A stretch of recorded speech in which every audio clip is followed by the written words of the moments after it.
Kisah ini terjadi pada hari ke-15, pada saat malam terang bulan Posya, pada kisaran tahun 356 Saka atau tahun 434 Masehi. Sri Maharaja Purnawarman, sang raja penguasa dari kerajaan Tarumanagara yang berpusat di wilayah aliran Sungai Citarum. Sri Maharaja Purnawarman yang memiliki gelar Sang Iswara Digwijaya, Bima Parakrama, Surya Mahapurusa Jagatpati. Sri Maharaja Purnawarman, yang telah berhasil membangun kerajaan Tarumanagara dalam puncak kejayaan, dengan kekuasaannya yang luas. Setelah menjabat sebagai Raja Tarumanagara selama 39 tahun, pada usianya yang ke-62, ia mangkat. Dengan iringan upacara, pitrayatnya, atau upacara penghormatan dari para petinggi Tarumanagara. Kemudian abu jasadnya, dibumikan di Citarum.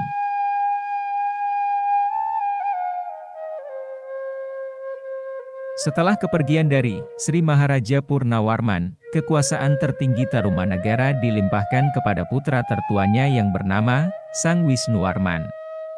Sang Wisnuwarman kemudian dinobatkan sebagai Raja Tarumanagara. Ia menyandang gelar Iswara Digwijaya Tunggal Jagatpati, Sang Purandara Suta. Sri Maharaja Wisnuwarman mewarisi wilayah kekuasaan dari ayahnya yang sangat luas, dengan wilayah kekuasaannya yang terdiri dari 46 wilayah bawahan. Dalam upacara penobatannya sebagai Raja Tarumanagara, Sri Maharaja Wisnuwarman menyelenggarakan upacara Sayam Pratar, atau pesta besar-besaran yang dihadiri seluruh pimpinan wilayah Mandala bawahan, para duta sahabat kerajaan, para kaum Brahmana dan seluruh nayaka Paraja Tarumanagara. Pesta besar itu berlangsung sangat meriah, seluruh istana dihiasi aneka macam bunga, yang diiringi musik dan madupanadi, atau hidangan-hidangan yang lezat. Setelah menduduki tahta Tarumanagara, ia melanjutkan tradisi kepemimpinan ayahandanya, Sri Maharaja Purnawarman. Dalam kepemimpinan Sri Maharaja Wisnuwarman, para kaum Brahmana tetap menempati lapisan tertinggi dalam struktur masyarakat. Pemujaan terhadap Wisnu menjadi pemujaan yang dianut para petinggi istana melanjutkan tradisi para leluhurnya.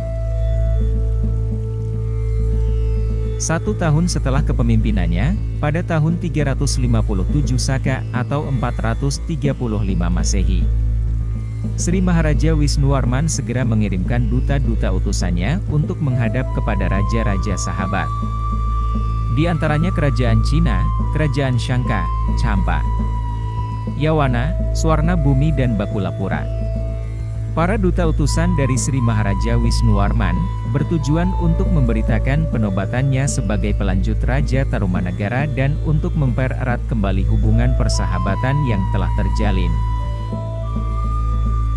Akan tetapi, di era kepemimpinan Sri Maharaja Wisnuwarman, kerajaan Tarumanagara yang telah berkembang menjadi kerajaan yang besar. Terjadi banyak bencana alam dan upaya-upaya makar dari wilayah Mandala bawahan untuk melepaskan diri dari kendali pimpinan pusat Tarumanagara. 3 tahun setelah Sri Maharaja Wisnuwarman menduduki tahta, terjadi gempa tanah yang mengguncang wilayah Tarumanagara. Tidak lama setelah peristiwa gempa tanah yang mengguncang wilayah Tarumanagara, kemudian diiringi terjadinya peristiwa Chandragrahan atau peristiwa gerhana bulan.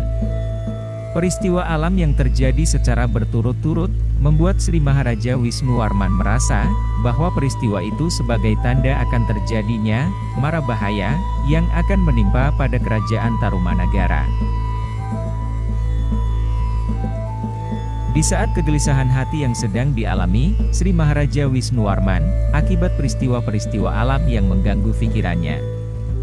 Pada suatu malam, ketika ia sedang tidur dalam balai istana, dalam tidurnya ia bermimpi, ketika ia sedang menunggangi seekor gajah. Ia melihat seekor harimau tua, babi hutan, burung elang dan satwa-satwa liar yang hendak akan menyerang dirinya. Serangan dari sekumpulan satwa liar itu, nyaris membuat dirinya akan terjatuh ke tanah. Ketika dirinya dalam ancaman bahaya, dalam mimpinya, tiba-tiba datang seorang Brahmana yang membantu raja menghalau serangan dari para binatang-binatang buas. setelah berhasil menghalau dan membunuh binatang-binatang buas. Namun ada seekor elang tua yang mengitari langit, dengan sekuat tenaga terus melawan dan berusaha menyerang raja. Hingga sampai pada akhirnya, elang tua itu dapat dibunuh oleh sang Brahmana.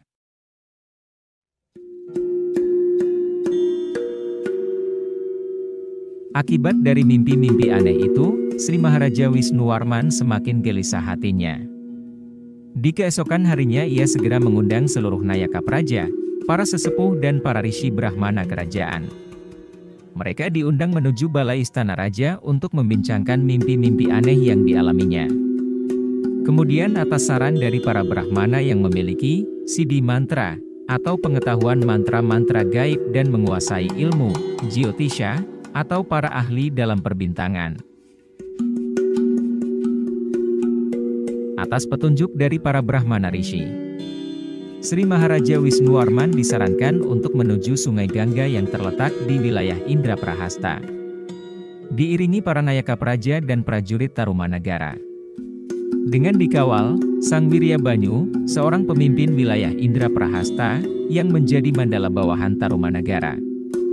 Rombongan istana segera menuju ke timur melaksanakan penyucian diri di Sungai Gangga dan melakukan puja bahakti kepada Batara Wisnu dan Shiva. Lanjut cerita, setahun setelah peristiwa penyucian diri di Sungai Gangga. Pada tahun 359 Saka atau 470 Masehi. Terjadi peristiwa besar yang menggemparkan di dalam istana Tarumanagara. Peristiwa itu terjadi pada malam hari, ketika Sri Maharaja Wisnuwarman dan permaisurinya yang bernama Putri Suklawarman Dewi, yang merupakan putri dari kerajaan Bakulapura.